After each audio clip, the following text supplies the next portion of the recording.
Sir ಸತತವಾಗಿ ನಮ್ಮ ಅಭಿಮಾನಿಗಳು ನನ್ನ ಮೇಲೆ ಅಭಿಮಾನ ಇಟ್ಕೊಂಡು ಸತತವಾಗಿ ಒಂದು 15-20 ವರ್ಷದಿಂದ ಬರ್ತ್ಡೇ ಆಚರಣೆ ಮಾಡ್ಕೊಂಡು ಬರ್ತಾ ಇದ್ದಾರೆ.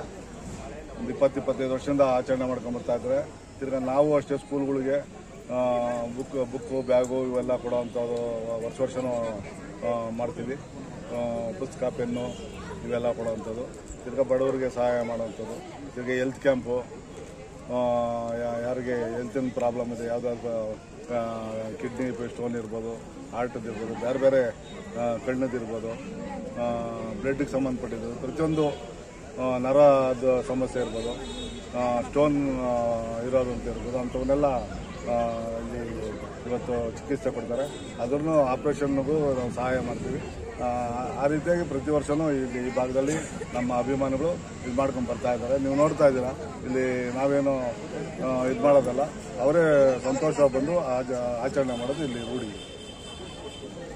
ಸರ್, ಮುಂದಿನ ದಿನಗಳಲ್ಲಿ BBMP ಎಲೆಕ್ಷನ್ ಬರ್ತದೆ, ಅದ್ರ ಬಗ್ಗೆ ತಮ್ಮ ಅಭಿಪ್ರಾಯ ಸರ್? ಈಗಾಗಲೇ ನನ್ನ ಸರ್ಕಾರ 5 ಗ್ಯಾರಂಟಿ ಸಮಿತಿ ಅಧ್ಯಕ್ಷ ಮಾಡಿದೆ. BBMPಗೆ ನಾಮಿನೇಟ್ ಮಾಡಿದ್ದೆ. ಮುಂದಿನ ದಿವಸದಲ್ಲಿ ಇಲ್ಲಿ ಏನೋ ಕ್ಯಾಟಗಿರಿ ಬಂದು ಇದು ಮಾಡಿ ಅವಕಾಶ ಕೊಟ್ಟರೆ ನಾವು. ಸರ್, ಈಗ ಗ್ಯಾರಂಟಿ ಬಗ್ಗೆ ಎಲ್ಲ ಸ್ವಲ್ಪ ಊಹಾಪೋಹಗಳಿದ್ದಾವೆ. ಯಾವ ಊಹಾಪೋಹನೂ ಇಲ್ಲ. 2 ಸಾವೆಲ್ಲ ನಡೀತವೆ ಚರ್ಚೆಗಳು. ವಿರೋಧ ಪಕ್ಷದವರು ಅವೆಲ್ಲ ಮಾಮೂಲಿ ಮಾತಾಡೋದು, ಅವೆಲ್ಲ ಮುಂದಿನ ದಿವಸದಲ್ಲಿ ಎಲ್ಲ ಸೊರಗ್ತದೆ. ಸಾರ್ವಜನಿಕವಾಗಿ ಎಲ್ಲರಿಗೂ ಏನು ಹೇಳ್ತೀರಿ ಸರ್? ಇವತ್ತು ಸಾರ್ವಜನಿಕವಾಗಿ ನಮ್ಮ ಬಗ್ಗೆ ಪ್ರತಿಯೊಬ್ಬರಿಗೂ ಗೊತ್ತಿದೆ. ಕಮ್ಮವಳ್ಳಿ ದೇವೇಗೌಡ ಅಂದರೆ ಪ್ರತಿಯೊಬ್ಬರಿಗೂ, ಏನೋ ಎಲ್ಲ ನಾಯಕರಿಗೂ ಇವತ್ತೇನೋ ಇಲ್ಲಿಂದ ಗೆದ್ದಂಥ MLAಗೂ ಗೊತ್ತಿದೆ. ದೇವೇಗೌಡ ಶಕ್ತಿ ಏನು, ದೇವೇಗೌಡ ಯಾರು, ಹೆಂಗೆ ಏನು ಅಂತ ಪ್ರತಿಯೊಬ್ಬರಿಗೂ ಗೊತ್ತಿದೆ. ಪ್ರತಿಯೊಬ್ಬರಿಗೂ ಈ ನಿಟ್ಟಿನಲ್ಲಿ ನನ್ನದೇ ಆದ ಒಂದು ತಂಡ ಇದೆ, ನನ್ನದೇ ಆದ ಒಂದು ಶಕ್ತಿ ಇದೆ. ಆ ಶಕ್ತಿ ಮೇಲೆ ನಾವು ಹೋಗ್ತೀವಿ. ಧನ್ಯವಾದಗಳು. ಎಲ್ಲ ಚಂದಾದಾರರಿಗೂ, ಎಲ್ಲ ವೀಕ್ಷಕ ಬಾಂಧವರಿಗೆ ಒಂದನೇ ಬೆಳಗಿನ ಶುಭೋದಯಗಳೊಂದಿಗೆ ಇವತ್ತು ಜೂನ್ 10 ಸುಮಾರು ಅನೇಕ ಜನ ಇವತ್ತು ಹುಟ್ಟಿದಬ್ಬ ನನ್ನ ಸ್ನೇಹಿತರಲ್ಲಿ.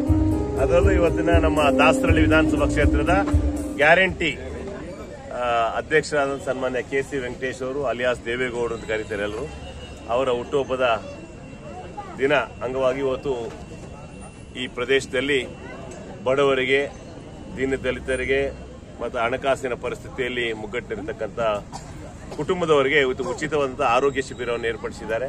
ಅದು ಒಳ್ಳೆಯ ಸಾರ್ಥಕತೆಯ ಒಂದು ಹುಟ್ಟುಹಬ್ಬದಕ್ಕೆ ಸಂಕೇತ ಅಂತ ಹೇಳಿಸಿ ಅವರಿಗೆ ಹುಟ್ಟುಹಬ್ಬದ ಶುಭಾಶಯಗಳನ್ನು ತಿಳಿಸ್ತೀನಿ.